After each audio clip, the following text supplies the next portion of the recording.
Oh, ça fait plus d'1 an. Et cet endroit est toujours le même. Je me suis dit. Soudain, j'ai remarqué un homme qui marchait devant moi. Il me semblait si familier. Est-ce que ça pourrait être lui? Alex! Je me suis précipitée vers lui et j'ai attrapé son bras. Il va certainement m'entendre cette fois. Mais quand il s'est retourné, oups, j'ai réalisé que ce n'était pas Alex, mais un inconnu. Martin Anderson. J'étais tellement gênée que je n'ai même pas pu le regarder dans les yeux.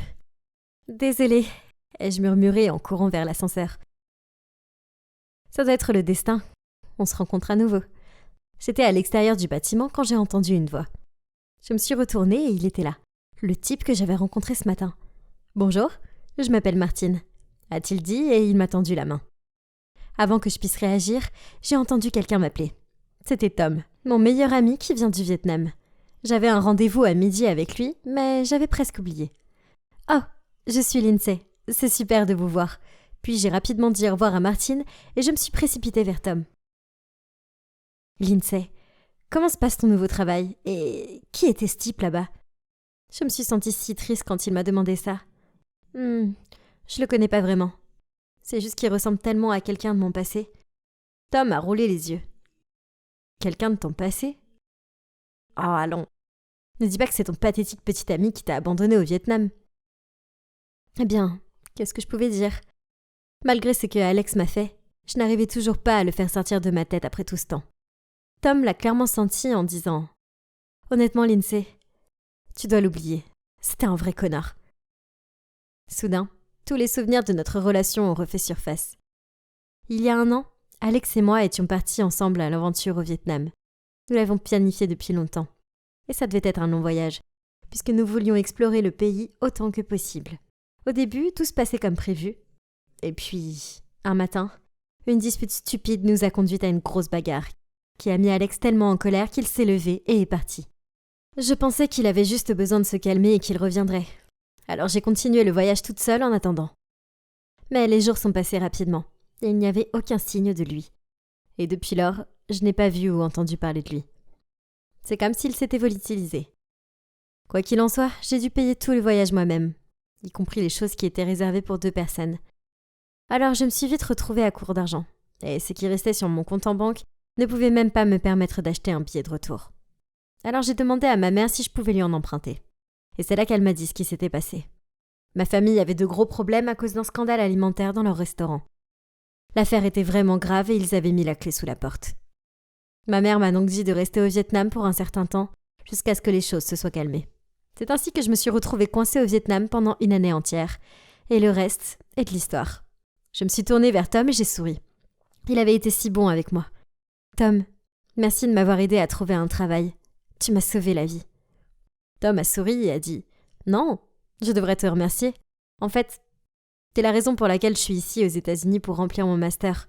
Et tu sais quoi? Je veux toujours être celui qui est à tes côtés. Toujours. » Bon sang, c'était un peu embarrassant.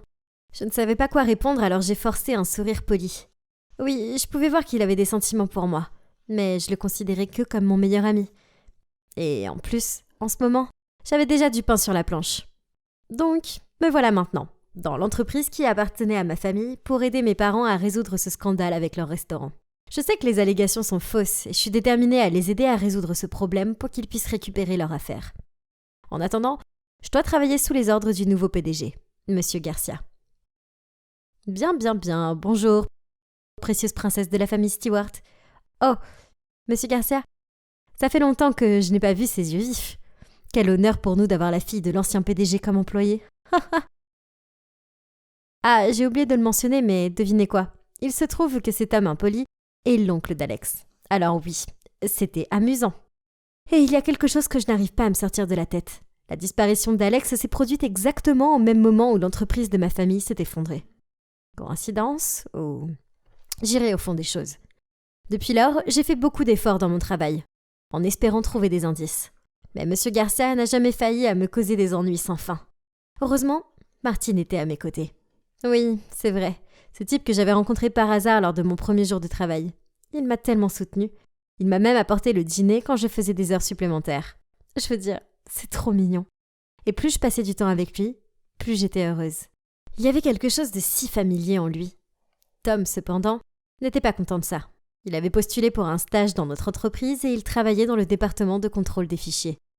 Tom était si grossier avec Martine chaque fois qu'ils se croisaient. Et ça me faisait si mal à l'aise. Une fois, Martine m'a proposé de me raccompagner chez moi. Et Tom m'a forcé à aller avec lui à la place en disant que c'était plus sûr. Il était si immature. Mais je n'avais pas de temps à consacrer à cela, car il y avait des choses plus importantes en jeu. Un jour, j'ai découvert qu'il y avait un indice qui pouvait me conduire à la vérité. Un document top secret qui était conservé dans le département de contrôle des fichiers. Il contenait toutes les activités commerciales d'avant la faillite de ma famille, ainsi que les détails sur la façon dont M. Garcia a repris l'entreprise. J'avais besoin d'accéder à ce document. Cependant, il y avait un problème. Les seules personnes qui pouvaient accéder à l'ordinateur où ce document était stocké étaient les membres de la famille d'Alex. Gros problème, n'est-ce pas? Bref, un soir, Tom et moi étions au restaurant et il agissait vraiment bizarrement. Soudain, il a dit « Lindsay, tu devrais rester loin de Martine. Il y a quelque chose de louche chez lui. » Ça m'a énervé. « Tom, je comprends pas. C'est quoi ton problème avec lui? » « S'il te plaît, écoute-moi d'abord. » Puis, il m'a dit ce qu'il avait vu. Une nuit, il est retourné au bureau parce qu'il avait oublié son téléphone et a vu Martine essayer d'accéder à des documents top secrets. « Demande d'accès, avait dit Martin. « Veuillez fournir le code d'accès, avait répondu le serveur. « Alexis Joseph Garcia, a-t-il dit avec confiance. Et le scanner d'iris a commencé à fonctionner. « Bienvenue, monsieur Garcia. Accès accordé. » Tom avait observé tout cela derrière la porte tranquillement. Et en seulement quelques clics, Martine avait réussi à accéder à tous les fichiers top secrets sans problème. Puis, il était parti rapidement par la porte de derrière. Je pouvais pas le croire.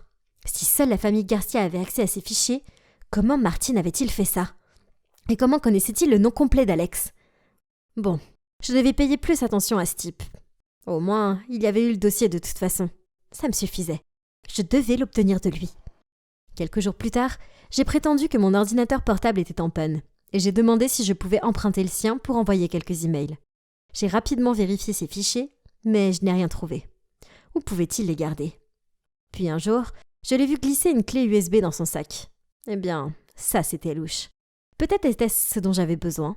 Cet après-midi-là, je l'ai invité à prendre un café et j'ai décidé de laisser tomber mon téléphone afin de trouver un moyen d'atteindre son sac et de récupérer la clé USB.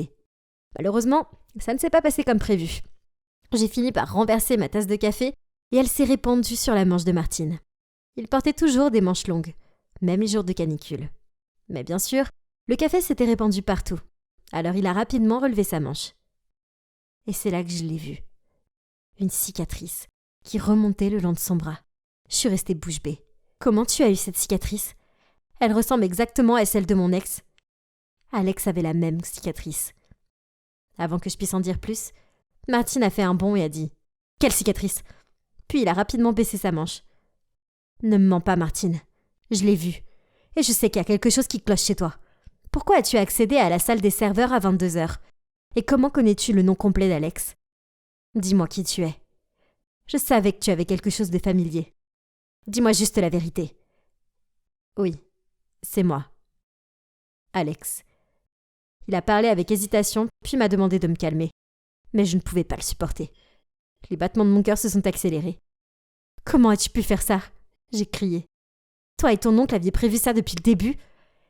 Lindsay, laisse-moi t'expliquer. J'ai eu recours à la chirurgie plastique, mais ce n'est pas ce que tu crois. Je suis de ton côté. Je veux faire tomber mon oncle et récupérer l'entreprise pour ta famille. S'il te plaît, crois-moi. Puis Martine, ou devrais-je dire Alex, m'a raconté toute l'histoire. Il s'est avéré que M. Garcia a tout planifié pour saboter l'entreprise de ma famille, et il a profité d'Alex pour l'aider à le faire. Lui, M. Garcia, a même inventé une histoire selon laquelle il y avait eu une querelle entre nos deux familles et que mon père avait essayé de causer la faillite de la famille d'Alex, ce qui avait poussé ses parents au bord du désespoir. Bien sûr, ça a mis Alex en colère, et il était protecteur de sa famille, et ça a nourri en lui un fort désir de vengeance. Mais après avoir aidé son oncle à reprendre l'affaire de ma famille, il a découvert que non seulement M. Garcia n'était pas son oncle, mais que lui-même, Alex, était aussi un orphelin. Apparemment, M. Garcia n'avait aucun lien biologique avec Alex, et il ne savait rien des parents défunts d'Alex. Cet homme malveillant manipulait les gens à son avantage de toutes les façons possibles. Alex était dégoûté d'avoir été utilisé et trompé de la sorte. Il a donc entrepris de se venger de son soi-disant oncle en changeant son identité et en révélant tout ce qui s'était passé pour rendre justice à ma famille. Il m'a ensuite montré tout ce qu'il avait obtenu grâce à des dossiers classés. Tous les coups bas que M. Garcia avait utilisés pour saboter et prendre le contrôle de l'entreprise. Il avait même mené l'entreprise sur une voie obscure en faisant des tas de bêtises illégales. Mais Alex m'a dit qu'avant de devenir Martine, il avait acheté un certain nombre d'actions et qu'il allait maintenant me les transférer pour que je puisse reprendre l'entreprise de ma famille. Je pouvais pas le croire. J'ai immédiatement montré toutes les preuves au conseil d'administration et tout de suite les choses ont été résolues. Finalement, M. Garcia a non seulement été viré de l'entreprise, mais il a également été condamné à la prison pour ses pratiques commerciales non éthiques. Et tout ça, c'est grâce à Alex. La personne à qui j'en voulais le plus a été celle qui m'a aidé à récupérer tout ce que j'avais perdu. Quant à Alex et moi, eh bien, il est clair que nous avons encore des sentiments l'un pour l'autre. Mais après ce que nous avons traversé, je pense qu'il vaut mieux se donner du temps avant de se lancer dans une relation. En plus, Tom m'a déclaré son amour, ce qui était bien sûr évident, mais je ne veux pas le contrarier. Seul le temps nous dira si Alex et moi sommes faits l'un pour l'autre.